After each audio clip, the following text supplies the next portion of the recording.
any of these laws are going to have a long list of requirements, security requirements, notice requirements, meaning that wonderful privacy notice I'm sure all of us have read thoroughly, the thing around cookies. There's all kinds of requirements.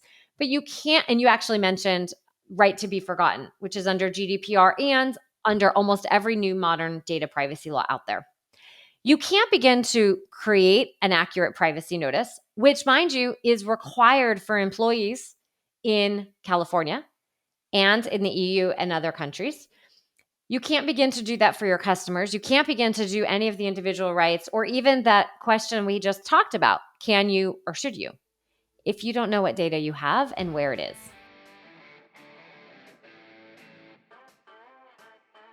Good morning, HR. I'm Mike Coffey, and this is the podcast where I talk to business leaders about bringing people together to create value for shareholders, customers, and the community.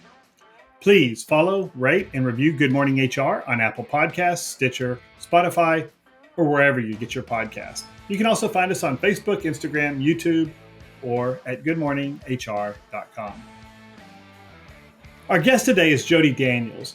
Jodi's founder and CEO of Red Clover Advisors, a privacy consultancy that brings data privacy, strategy, and compliance together with its flexible and scalable approach that simplifies data privacy complexity, refines updates, or builds privacy structure, and makes both the business and the legal issues accessible and actionable for all. Jodi is also a certified information privacy professional and serves as the outsourced privacy office for many of her clients. Jodi is host of the She Said Privacy, He Said Security podcast and is a sought-after speaker and commentator on privacy issues. Welcome to Good Morning HR, Jodi. Well, hi. I'm so happy to be here. Thanks for having me. Thank you for being here. So let's just start at the beginning. What is a certified information privacy professional? It's a lot to say. Yeah, it is. A lot of consonants there. Yeah. It's a mouthful. In short, we just say SIP. That's kind of the short name for it. But it's the oh my goodness, I'm totally blanking this morning. It is the credential that privacy professionals have. It's issued by we have lots of acronyms, of course, like all good fields. Information Association of Privacy Professionals. So the IAPP is the leading privacy association in the world.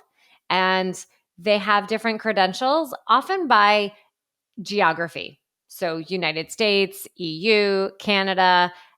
We could keep going with a long list of different letters that you can have after your name. So if anyone is looking for privacy help, you really want to have someone who has at least one of those credentials after it. Right, because what privacy laws state to state in the U.S. are different. I know California is, very different than Texas, but then you've got the EU has their own standards, and then so you want a privacy professional who understands what's going on in your region, wherever you're at. Is that kind of the idea? Well, like all, I think, credentials, they kind of start to overlap a little bit. And when you start to look at privacy laws, they are definitely different. At the same time, they have some common themes and some common principles. So I think you want someone who at least has a credential, at least one of them. I don't necessarily think you need the exact credential for the region that you're asking about, because most professionals are busy working and taking care of their companies or their clients. And there's only so many tests that everyone wants to be able to take. And there really is some of that overlap. So you want at least one of them. But again, I don't think you have to have it for every different region.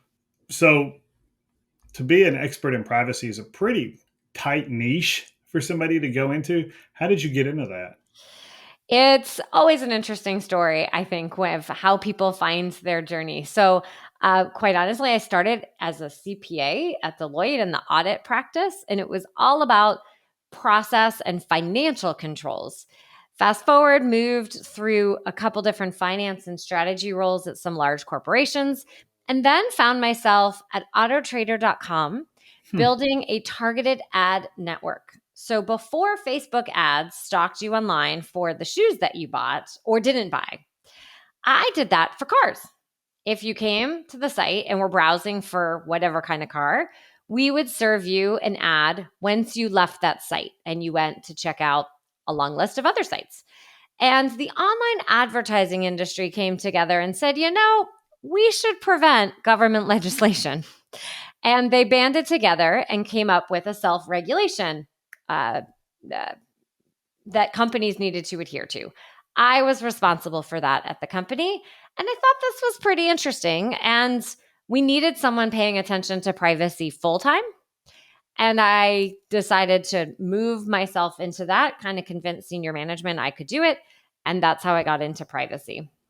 So yeah, and that sounds like it's like HR. Most of the HR professionals that I know weren't planning on being HR professionals. That's not what they were thinking about when they were 12 years old. And what do you want to do when you grow up?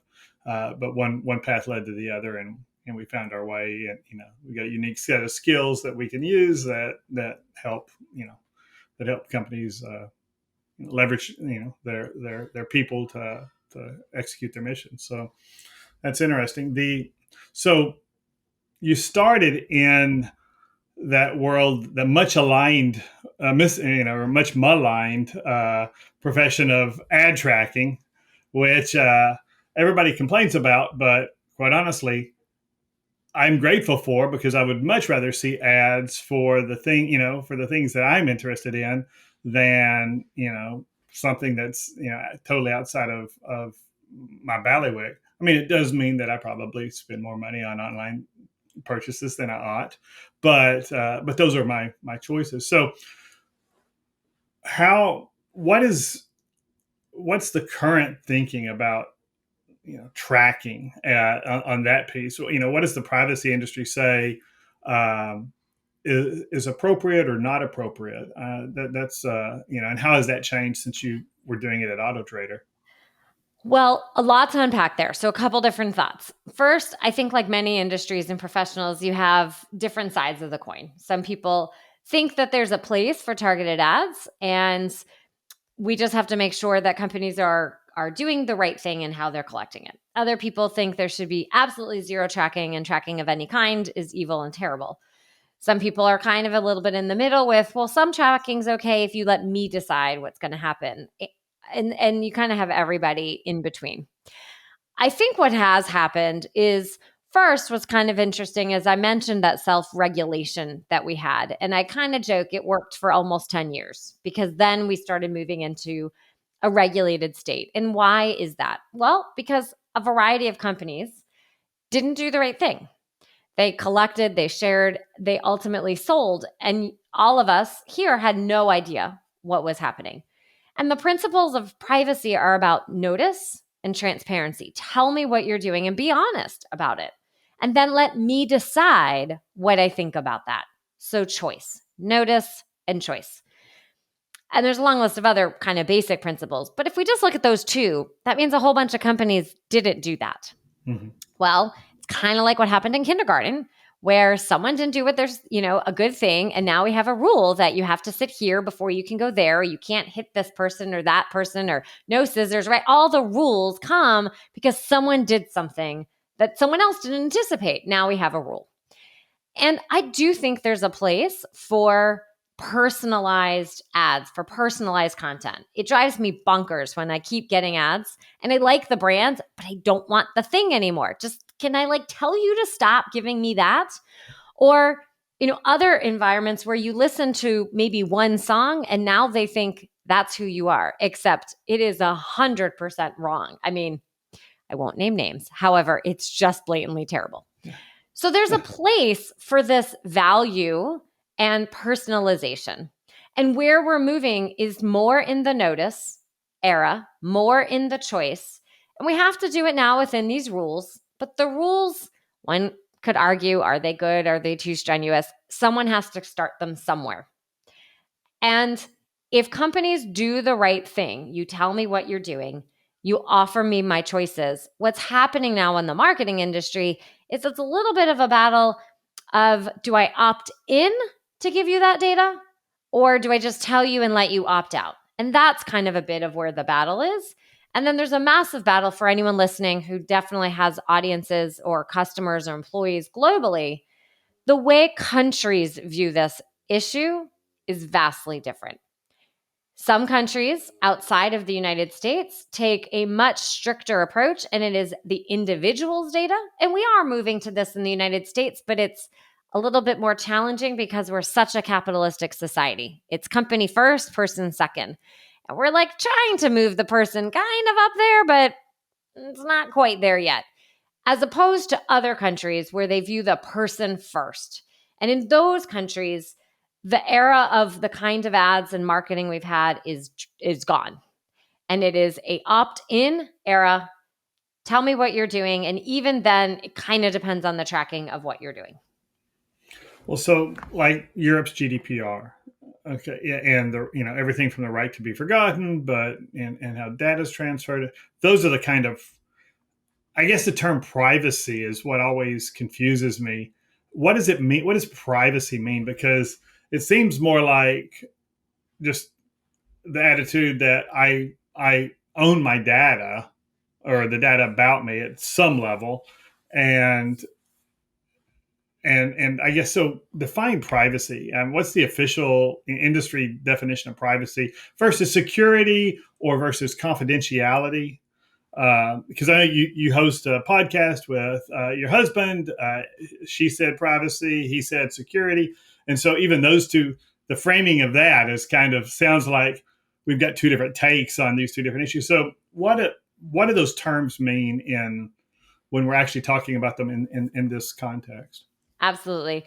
The way I like to separate those is, imagine we go online and we buy something, and we give that company our name and our address and our email and financial information to get whatever it is we've bought. They're going to store it in all their systems.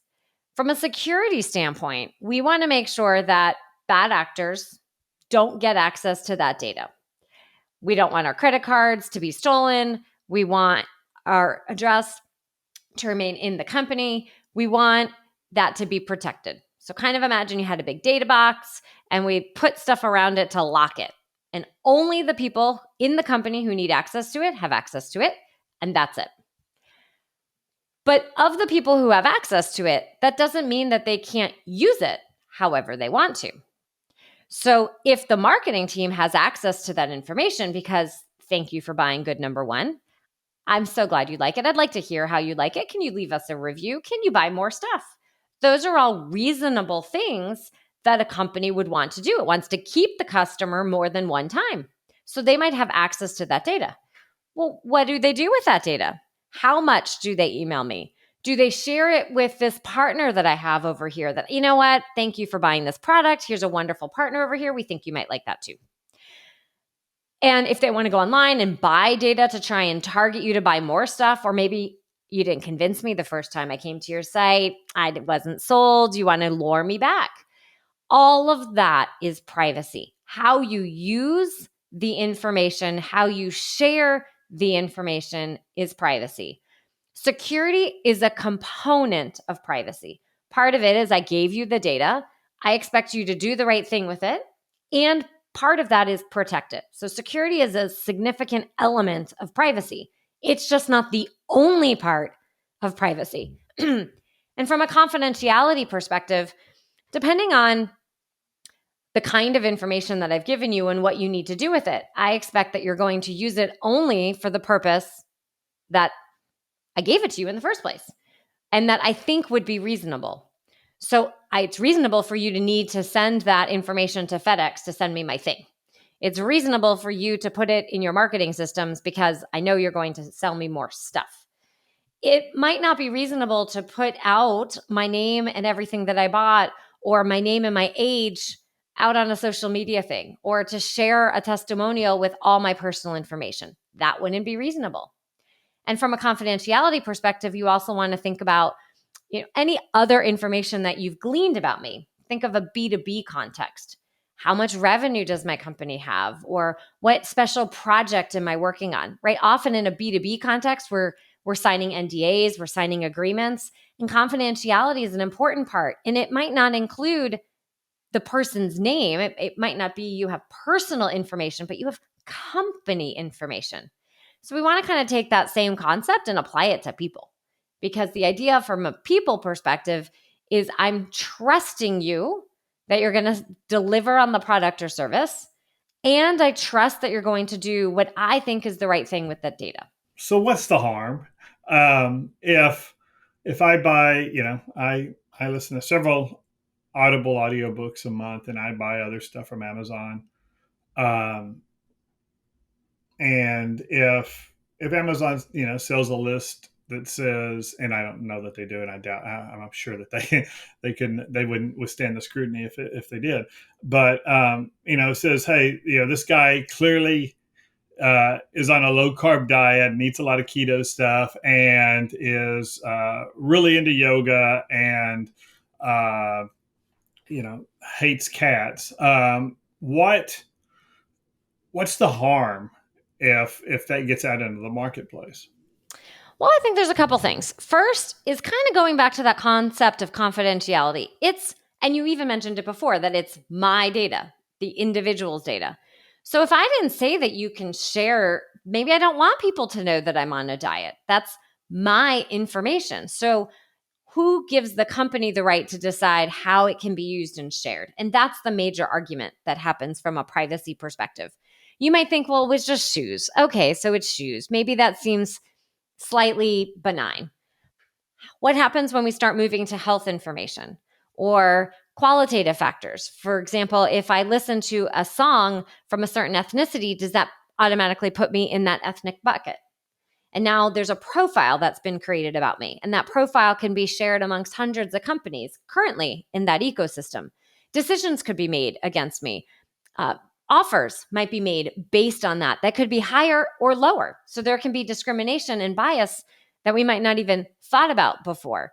If you think about domestic situations, if you think about divorce and separation, if you honestly just even think about the element of surprise, let's not go negative and let's just think happy. If you were trying to surprise someone, you're on your, literally, my daughter sometimes uses my phone in our long car rides for music. And if she goes to the internet, I have to make sure that I'm thinking, gosh, if I searched on particular sites, that the thing isn't going to follow her for her upcoming birthday. How do I protect that she can just listen to music but isn't going to have my birthday present spoiled for her? So what might seem, benign and not a big deal because of some of the basic elements, but the basis is that it's your data. It's about you. And are you okay with how that's going to be shared? We have health information, children's information. Think about how we've been in a pandemic for years. If we just think about the different apps that parents have been using, schools have been using, after school programs have been using, all those companies are collecting information on children, and who knows how that information will be collated. Parents tend to really want to protect their children. When you kind of start to look at it like that, I think then people begin to realize, you know what? It's mine. I want to know what you're doing with it, and I want to say. And the last example I'll give is, imagine you had someone behind you who left this morning. You left for work and you had someone behind you who followed you. Maybe you went for coffee, dropped your child off at daycare, stopped at the gym, forgot something at the grocery store, find your way to the office, know exactly where it is that you park, what floor you went on, what you're going to order for lunch, and we continue the story on the way home. If I was behind you with that notepad, marking every single thing that you had, you would turn around at me with crazy eyes and say, what are you doing and who are you and why are you stalking me? That's what we do online. That's what we do. So in the physical world, people would say, no, you can't do that. But in the digital world, because it's easy, we've collected it. And maybe I'll use it one day. And let's take a quick break. Good Morning HR is brought to you by Imperative, premium background checks with fast and friendly service. If you're a SHRM certified professional, this episode of Good Morning HR has been pre-approved for half a professional development credit. And if you're an HRCI certified professional, this episode is approved for half an hour of business recertification credit. To obtain the recertification information, visit goodmorninghr.com and click on Recert Credits. Then select episode 42 and enter the keyword privacy. That's PRIVACY. And if you're looking for even more recertification credit, check out the webinars page at imperativeinfo.com. I have 10 hours of recorded webinars, each approved for an hour of recertification credit by both HRCI and SHRM. 3 are even approved for HRCI business credit, and 1 qualifies for ethics credit. You can access all of these webinars for free at imperativeinfo.com. And now back to my conversation with Jodi Daniels. I'm a licensed private investigator in addition to an HR consultant because the two things work together. And, data that we have access to that the general public doesn't generally, at least according to the terms and conditions of the data providers, is all governed by the Gramm-Leach-Bliley Act, the Driver's Privacy Protection Act, things like that, and state laws about how we use information and there's permissible purposes and all of that. And we've long had a longstanding issue, even with our corporate clients, if they find need to locate somebody, a former employee who they've still got 401k money for, or they need to transfer, or or sometimes we work with their security departments, and the security departments have identified some threat and they need to know information. There are certain circumstances where, our answer is, yeah, I can find them. I mean, if somebody's not actively trying to be really off the radar, it's, I can generally find somebody. But our policy is they've got to have a permissible purpose under, the applicable laws. But then even then, we won't share their contact information without that person's authorization. And that's been I think we were one of the early adopters of that more than 20 years ago in the private investigation side of the business. But now it's kind of common practice because we've had high profile things where stalkers went and hired a PI, and the PI willy nilly gave them the information, and we've seen an actress murdered and other people attacked by deranged people. So some of that makes sense, I guess. And if we could, and there are companies that are aggregating all this data, here locally. Buxton is based here in North Texas, and there's other companies that collect that information for marketing and all those purposes and can really zero in on a demographic. But if I'm an Amazon or I'm a large retailer, online retailer, I've got somebody like you in house telling me, right, this is and I guess that job, especially internally, is part legal and compliance expert and part ethicist, right? I mean, how much debate is there in an organization about, okay, we can legally do this and it's compliant, but should we? I mean, are those even conversations that happen, or are we just saying, yeah, let's do it if we can? Now, those are a great question. And it depends on the organization. It's very much tied to mission and values of an organization. And you're starting to see a lot more of that ethical conversation connected to privacy. In companies, privacy can sometimes sit in the legal team and sometimes sit in compliance and sometimes sit in marketing or a whole host of other places. There's not as perfect a home for where privacy fits. It's very dependent on the organization. Really large organizations sometimes have both. They might have a privacy attorney or plural in a legal group, and then they have operational people, which is actually what we do. We're helping companies on the operational side. So you might have operational people trying to do this. And to bring your question connected, you might have all of those people. You're trying to find the projects where there's that question of, can we use the data? And then should we use the data? You have both of those that have to get connected. And those are things that should be coming through a regular privacy program. And if I have a new project, a new initiative, you're asking exactly those kinds of questions. What are those questions as far as if I'm trying to, okay, I know I can legally use it. Let's go there. But I'm weighing the ethical issues. I mean, or whatever the generally accepted practices are around this. What questions should I be asking myself? I think the first question is, what do my customers or my employees think is expected with this data? What do they expect we're going to do with it? And My very formal definition of if you think there's going to be the scratch your head test, or what I say is you should have the scratch your head test. And if you think that they're going to say, I wasn't expecting that, then it wasn't a good experience. Have you ever received an email and wondered, how on earth did I get this email? Who are these people? I don't even know them, or I don't remember them. Mhm. If you've ever received a catalog at your home and said, "Why? I don't want this catalog. I don't want it. It's wasteful." That's the same kind of thing. Customers have received something that they didn't expect. And I think if you're going to go through the effort of communicating, whether it's a new product, it's a marketing campaign, or even if it's benefits to employees, how they receive it should be connected to what their expectations are. So let's talk about employees then. We've got listeners from small businesses with 5 or 10 employees or even fewer to HR professionals in really large organizations. Where maybe their employee population is a small percentage of the entire entity. But let's talk about the small and medium businesses that may not have a fully fledged a privacy officer, or at least a privacy. There are a lot of them. You have to name a privacy officer for a lot of your agreements and things, but they don't really know much beyond whatever their contractual obligations are.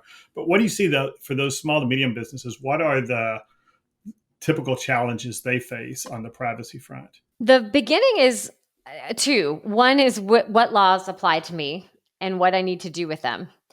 One of the easy items is many people think it's where the company is located, and it is not. It is where your customers or employees are located. I always joke I could be in Tahiti sipping my strawberry drink and have some type of blog with global customers. Lucky me, I have to Mm-hmm. deal with them all.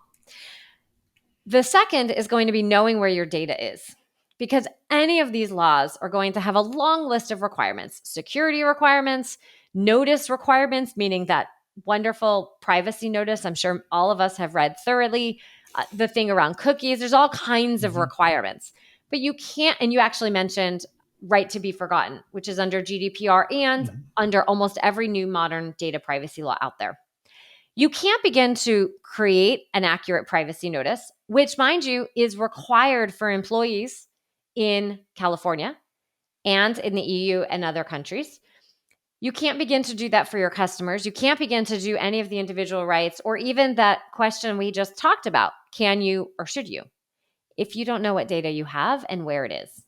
A lot of times companies will start with the IT team because they think systems, IT manages those, and that seems like a great logical place. However, it excludes all the different agencies and contractors that people have and how they've downloaded to Excel or PDF and shared it over the wall, or the little SaaS tool that was super easy to find. Think events, think holiday parties, think gifting, think surveys. All of that has personal information. And those tools are typically Susie and the company just went and signed up for it, which is great potentially for whatever Susie went to do. But from a privacy point of view, you need to find all of that to make sure that you're able to honor all the obligations and make sure that wherever the data went, that company is also going to comply with the privacy obligations too. So location is the legal issues and where the data is stored. And so you're talking about, like with Susie there, if Susie wants to do a company event and she uses some third party web based app to coordinate people's calendars, and people are either she's connecting their calendar somehow to this app so people can schedule, or they're doing it voluntarily. Should she even be aware of who this is? Does she really need to worry about who this third party app company is that's collecting people's calendar schedules or their availability or whatever? I mean, is that the granular level you're talking about? It's exactly the granular level I'm talking about. So in that situation, either Susie needs to be a privacy expert and knowledgeable and know what to ask, or Susie just needs to know, oh, I'm doing something. I should go and find who could help me from a privacy point of view. So for the smaller companies, you still need at least someone who, even if it's going to be hiring external resources, someone who's the central point person to making sure the company's dealing with privacy. And oftentimes companies start with the security side for a lot of really good reasons. We want to make sure that all the data is protected. At the same time, the security team is not always the right team to manage the privacy side. It sometimes starts there, but they're different, as we've been talking about here. Training is really helpful to employees to understand what is this privacy law and how does it impact what they're doing. Later this week, we're actually delivering a training to a global company and to their HR teams. And it will be tailored so that they get enough of an understanding of the different laws applicable to them. But then we're going to hone in on the different nuanced situations that HR teams might need to deal with. Now, think about that across the company. Marketing teams might need to know something different than the finance team. Finance team needs to know something different than the HR team or the product team. Everyone has a role in the company. It's just a little bit different. I'm a big believer in that concept of role-based training, whether it can just be a simple workshop to talk to people because people like to ask their 100 questions. And this way, you're making sure that at the end, maybe they haven't become a certified privacy expert like we talked about at the beginning of our conversation today, but they know just enough to have little antennas on their heads that say, oh, I should make sure I'm doing the right thing here. And that's what we want to make sure that we can get employees to be thinking about is thinking about privacy, just like how much does something cost? How many people do I need to do this? Oh, do I need the IT team? Do I need a legal contract? Everyone's thinking about that from a project perspective. We need privacy to join the conversation. So you're talking to an HR group later this week. So what are some of the high points? Where do you see the gaps in the employment relationships as far as privacy from the initial application point of view to onboarding and ongoing benefits administration, all those things? Where do you see most small and medium companies have gaps or things they haven't considered with regard to privacy? One of the first ones is going to be that privacy notice and realizing that applicants should be covered in a privacy notice. And employees, again, depending on where these small companies are located and where their employees are located, will dictate if they also need an employee privacy notice.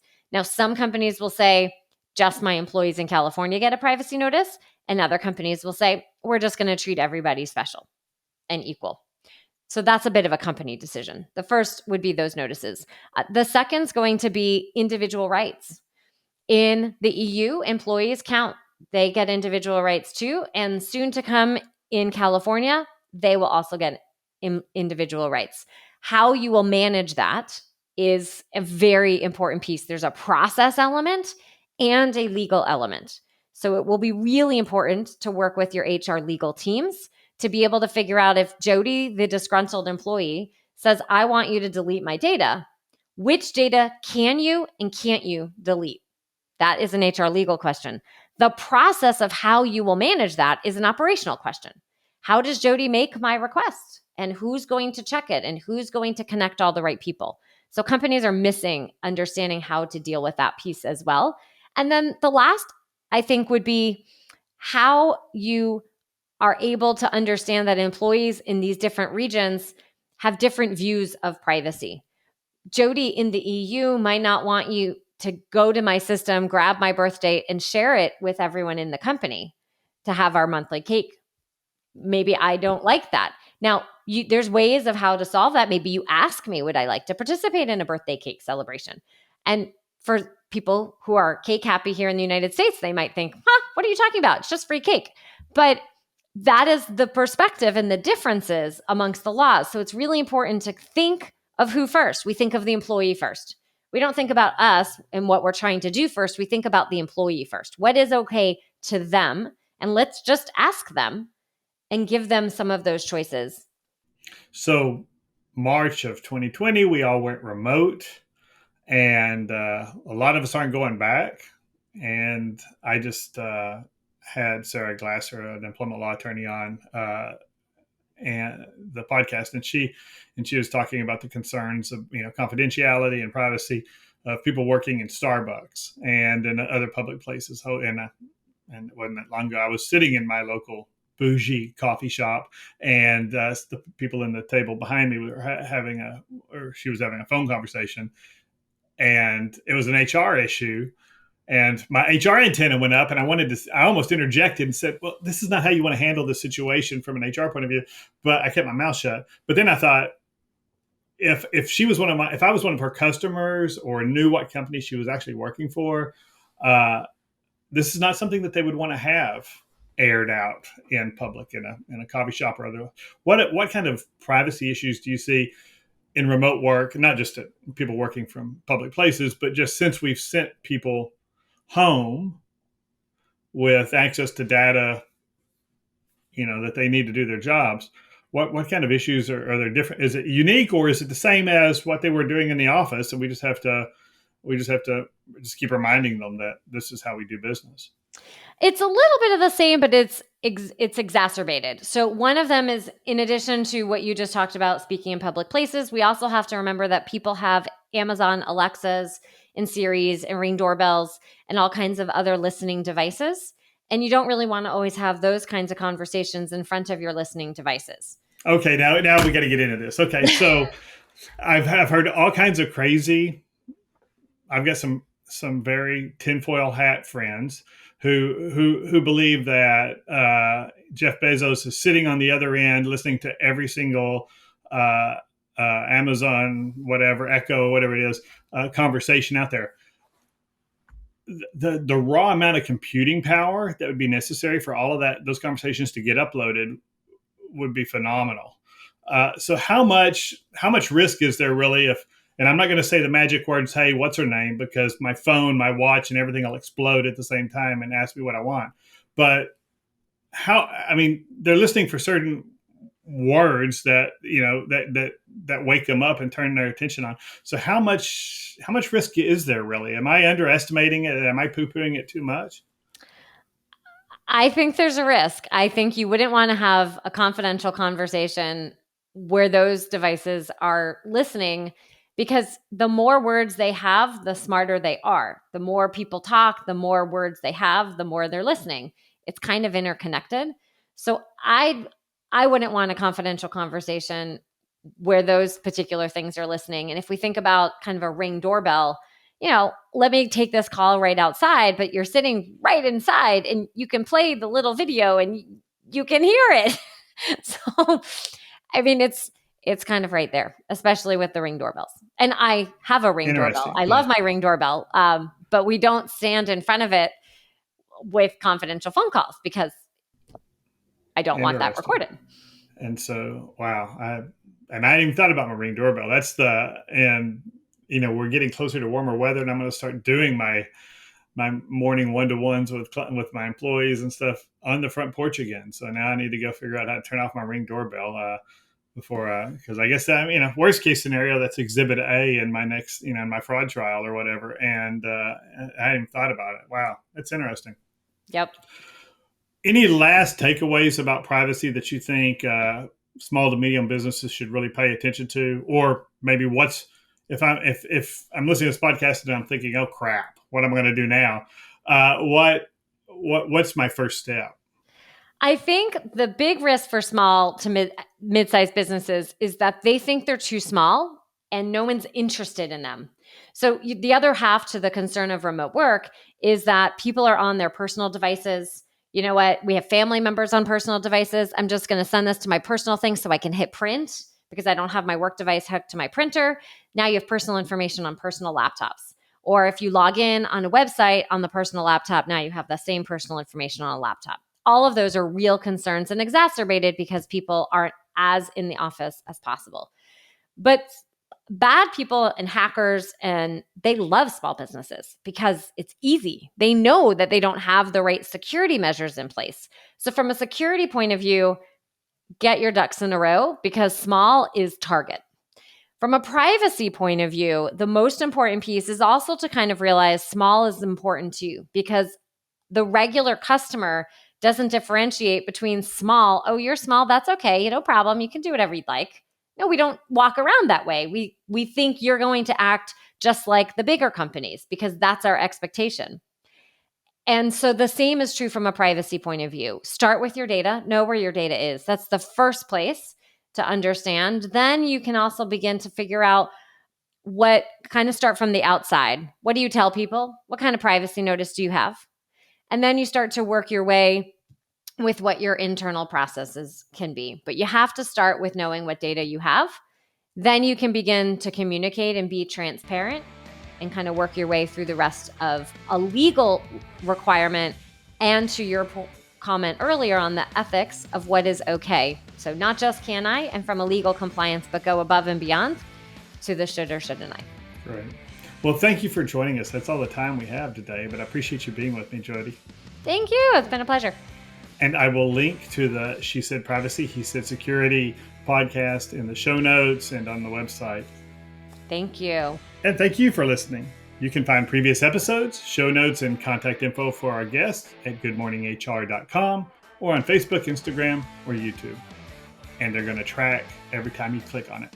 And don't forget to follow us wherever you get your podcasts.